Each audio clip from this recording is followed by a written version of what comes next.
আপনার কানে কি কি সমস্যা হইতো? পুঁজ পড়তো, দুর্গন্ধ হইতো? হ্যাঁ, কোন কানে দুর্গন্ধ হইতো? ডানখানে। ডান কানে দুর্গন্ধ হইতো। আপনাকে আমি এই যে এইখানে আপনার সমস্যাগুলো একটু দেখাচ্ছি। এটা হচ্ছে আপনার ডান কান, হ্যাঁ, এটা বাম কান। আমাদের নর্মাল কানে কানের ভিতরে বাতাস থাকবে, বুঝতে পারছেন? বাতাস থাকলে সেটা সিটি স্ক্যানে এই কালো রং দেখা যায়।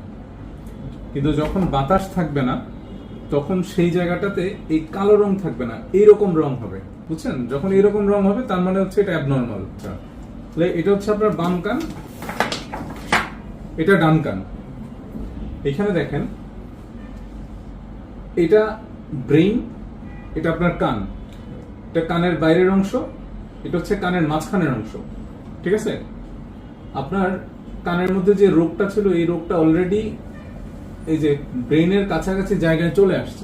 পুঁজ বেশি পড়বে না, পুঁজ পড়বে